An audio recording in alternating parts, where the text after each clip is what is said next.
There is a fiber that can stop a bullet's force in its tracks, a plant that grows in just 120 days, pulling carbon from the air while demanding almost nothing from the soil. And yet somehow, in a world drowning in plastic, we chose petroleum over this, disposability over permanence, and convenience over something that could have rewritten entire industries. This is the story of hemp. The ancient fiber that once held civilizations together proved itself stronger than steel under pressure, built ships, clothed empires, and even inspired a car body so tough that striking it with force would hurt your hand more than the material itself. And yet today, it sits on the edge of modern industry. Not because it failed, but because it worked too well in a system that profits from things that break. The archive opens not in a laboratory, not in a factory, but in ancient China, nearly 10,000 years ago, where fragments of pottery carry the imprint of twisted hemp rope. Silent evidence that one of humanity's first engineered materials was not metal or plastic, but plant fiber, pulled from the earth and refined by hand into something that could carry weight, resist tearing, and outlast generations. By 2700 BC, the legendary figure Shen Nung, often called the father of Chinese medicine, recorded hemp not just as a fiber, but as a plant of immense utility, something that could heal, clothe, bind, and sustain. And by the time texts like the Shu Qing and Erya emerged between the Qin and Han dynasties, hemp was no longer a resource. It was infrastructure, described as strong yet soft, capable of being spun into cloth, its seeds used for food, its fibers woven into the fabric of daily life. Before cotton ever entered China during the Northern Song dynasty around 960 AD, hemp was the dominant textile across society.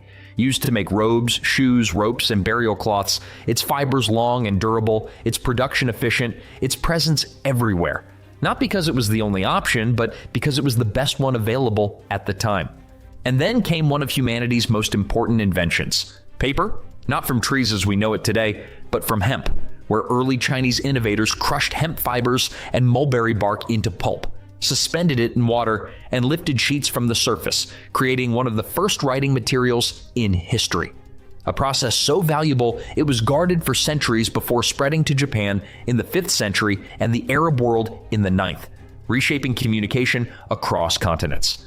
For thousands of years, hemp wasn't a niche product or an alternative material. It was the material, the backbone of ropes that held ships together, sails that crossed oceans, fabrics that clothed entire populations, and paper that carried knowledge across generations. And even the word canvas itself traces back to cannabis, a linguistic echo of how deeply embedded this plant once was in human progress. But hemp is not just history, because what makes this story unsettling is not what it was, but what it still is, a plant that grows faster than almost any industrial crop, reaching maturity in about 120 days, requiring a fraction of the water needed for cotton, in some cases as little as 1/10, thriving in poor soil without heavy fertilizers, and producing fibers that are not just durable, but scientifically extraordinary. Because when we talk about strength, we don't mean marketing claims or surface durability. We mean measurable, testable resistance to force, the kind engineers define through tensile strength and compressive strength, the ability to resist being pulled apart or crushed under pressure. And this is where hemp stops behaving like a plant and starts behaving like something that challenges our assumptions about materials entirely.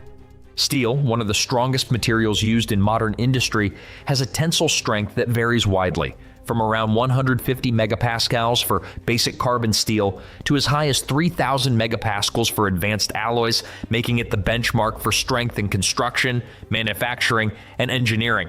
But when researchers tested hemp fibers under the same conditions, something unexpected happened.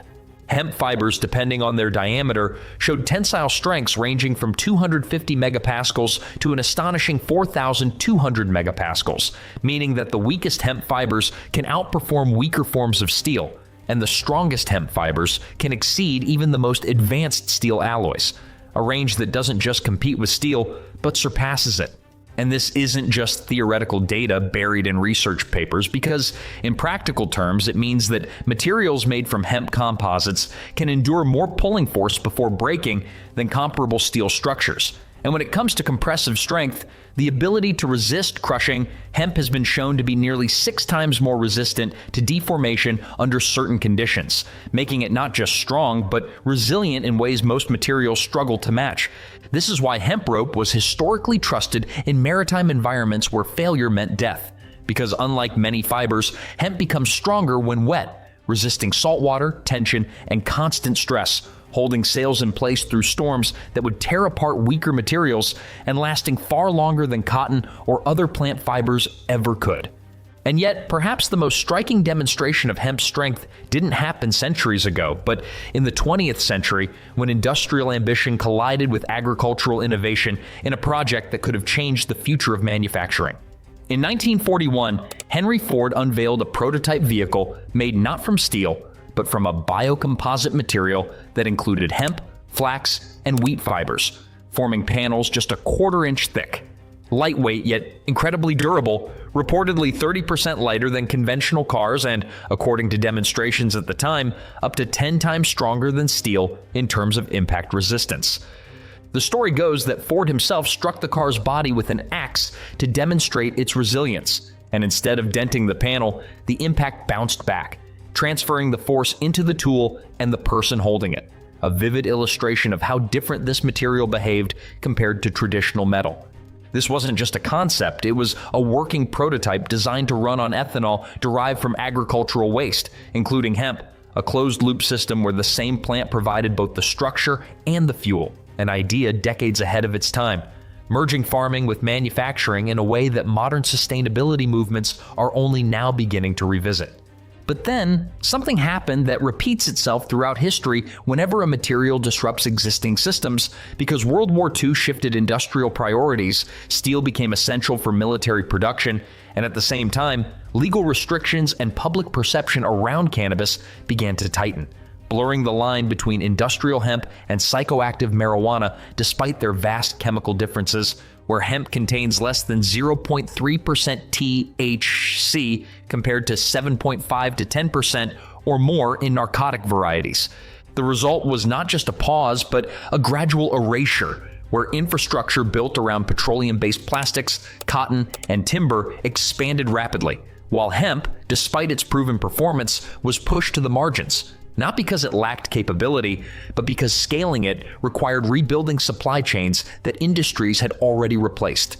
And this is where the pattern begins to emerge, because hemp doesn't just compete with one material, it challenges multiple industries at once. Plastics, textiles, construction, even fuel, offering alternatives that are biodegradable, renewable, and in many cases stronger or more durable than the materials we currently rely on. Hemp can be refined into biodegradable plastics that break down instead of persisting for centuries, into textiles that outlast cotton while using a fraction of the water, into building materials like hempcrete that are lighter than concrete yet provide insulation, breathability, and even carbon absorption over time, and into fibers that can reinforce composites stronger than conventional materials. And unlike synthetic alternatives, hemp doesn't demand extraction from finite resources or complex chemical processing. It grows, absorbs carbon dioxide during its life cycle, and continues to interact with the environment even after being turned into products, especially in the case of hemp lime construction, where the material continues to absorb CO2 during curing through a process called carbonation. So the question is no longer whether hemp works, because history, science, and real-world applications have already answered that. The real question is why, in a world facing climate change, resource depletion, and plastic pollution, we continue to rely on materials that degrade ecosystems instead of returning to one that actively supports them. Because when you step back and look at it, the decision becomes harder to justify. A plant that grows in 4 months, requires minimal water, enriches soil, produces fiber stronger than steel under certain conditions, and can replace multiple industrial materials, and yet remains underutilized in the very systems it could improve. And the answer, as always, is not simple, but it begins with understanding that materials don't just compete on performance, they compete within systems. Systems built on infrastructure, profit cycles, supply chains, and habits that favor consistency over disruption, even when the disruption is better. And once you see that pattern clearly, once you understand that hemp didn't vanish because it was weak, but because it was inconvenient to systems built on repeat consumption, the modern world starts to look different, because suddenly plastic isn't just a material, it's a model, one that depends on extraction, short lifespans, and constant replacement, while hemp represents the opposite: growth instead of mining, durability instead of decay, and cycles instead of waste. Plastic, for all its versatility, comes from petroleum, a finite resource pulled from the ground through energy-intensive processes, refined, polymerized, distributed, used briefly, and then discarded, where it lingers for hundreds of years, breaking into microplastics that infiltrate water, soil, and even the human body. While hemp begins as a seed, grows in about 120 days, absorbs carbon dioxide during that growth, and can be returned to the earth at the end of its life cycle without leaving behind a toxic legacy. This is not just an environmental argument, because when industry scaled in the 20th century, they didn't just choose materials based on performance, they chose based on predictability, control, and the ability to standardize production across massive supply chains. And hemp, for all its strengths, resisted that kind of uniformity, growing differently depending on soil, climate, and cultivation methods, producing fibers that require different processing techniques compared to synthetic materials designed for consistency. And yet, even within those constraints, hemp kept proving itself in ways that are difficult to ignore, especially in construction, where modern research has begun to revisit what earlier generations already understood: that hemp is not just a fiber, but a building system. Hempcrete, a mixture of hemp herds, lime, and water, is roughly 7 times lighter than traditional concrete, not designed to bear structural loads on its own, but ideal as an infill material, providing insulation, breathability,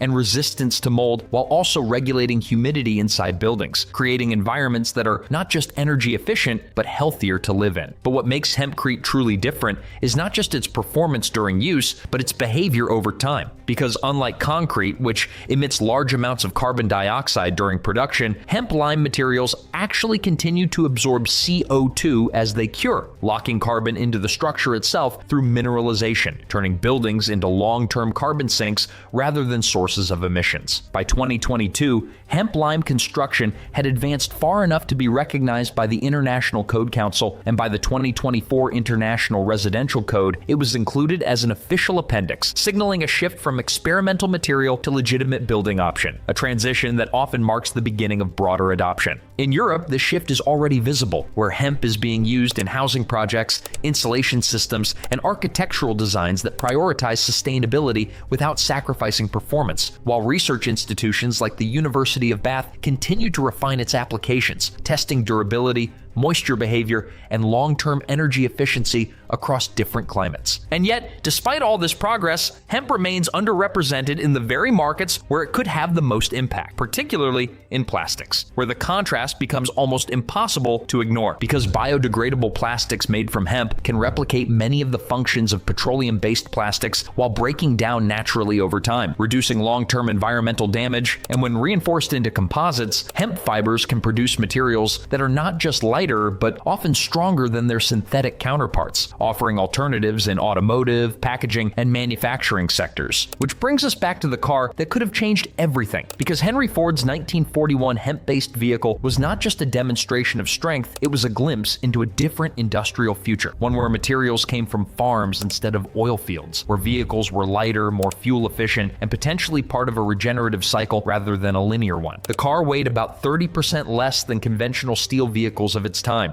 Body panels made from a blend of hemp, flax, and wheat, and was designed to run on ethanol derived from agricultural sources, including hemp itself, creating a closed-loop system where the same crop contributed to both structure and energy. And yet, despite its promise, it never entered mass production. Not because it failed testing or lacked viability, but because the world shifted toward war. Industrial priorities changed, and the infrastructure needed to support hemp-based manufacturing never fully materialized, leaving the idea suspended in history as a prototype of what could have been. So when you realize that a plant growing quietly in fields can produce fibers stronger than steel under certain conditions, replace plastics with biodegradable alternatives, reduce water usage compared to cotton by up to 90%, and reach maturity in just 120 days, the question is no longer whether it has potential, but how long it will take before that potential becomes impossible to ignore. And maybe that's the real takeaway, not that hemp is a miracle solution, but that it represents a different way of thinking about materials, one where strength doesn't require extraction, durability doesn't depend on chemicals, and growth itself becomes part of the supply chain. The future doesn't always arrive as something entirely new. Sometimes it returns as something familiar, refined by time, validated by science, and ready to be used again. Hemp never stopped being strong, never stopped growing, never stopped offering what it always had. We just stopped looking. And if this opened something for you, if it made you question what we use, what we discard, and what we might be overlooking in plain sight, then consider subscribing to Heritage Harvest, because every story like this brings back knowledge that was never supposed to last, and every share helps it reach someone who still thinks the best materials have to come from factories instead of fields. See you in the next one.